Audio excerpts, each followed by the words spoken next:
ఈరోజు టాపిక్ ఏంటంటే బలవంతుడు. అది ఎప్పుడంటే దేవుని వాక్యం మన హృదయంలో ఉన్నప్పుడే మనం బలవంతులు అండి.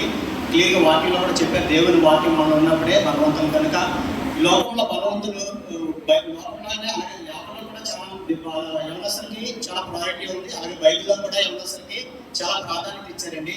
ఎందుకంటే ఎగ్జాంపుల్స్ ఉన్నాయి, కొన్ని చాలా ఎగ్జాంపుల్స్ ఉన్నాయి. ఒకటి మనం యేసుప్రభుని తీసుకుందాం. యేసుప్రభు పుట్టిన తర్వాత అంటే కుటుంబ పరిచయం చేశారు, కానీ ఎప్పుడూ బయట పరిచయం ఇచ్చారు. యవన కాలం ముందే అతను పరిచయంలోకి వచ్చారు. నిజంగా పరిచయంలోకి వచ్చి దేవుడు ఎంతగానో బాగుపడ్డాడు. అతను ఎంతమందిని ఇన్స్పైర్ చేసి అతను రక్షించాడు. అలాగే ఆదాము కూడా యవన కాలం ముందే అతను సృజించాడు. అంటే చిన్నపిల్లలుగా సృజించవచ్చు, కానీ యవనస్తులు ఎలా సృజించండి చాలా ప్రాధాన్యత ఉంది.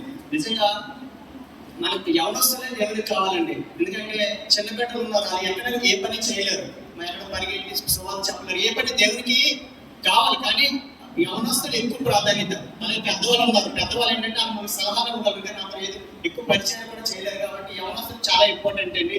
యవన కాలంలో దావీదు కూడా నిజంగా అతను అసలు తండ్రి కూడా గుర్తించలేదు, అతను అంత ఆశీర్వాదం ఉందని, అతను అభిషేకం ఉందని. కానీ ఆ ప్రవర్త ద్వారా ఇంకెవరు ఉన్నారని పిల్లలున్నప్పుడు నిజంగా ఆశ్చర్యపోయారు. ఇంకెవరు లేదన్నట్టు మొహం పెట్టినప్పుడు నిజంగా ఆశ్చర్యపోయారు. అలాంటప్పుడు దావీదు అన్నదమ్ములు అంటే సైనికులు ఎంతో బాగుంది, ఎన్నో విజయం నేర్చుకున్నారు. కానీ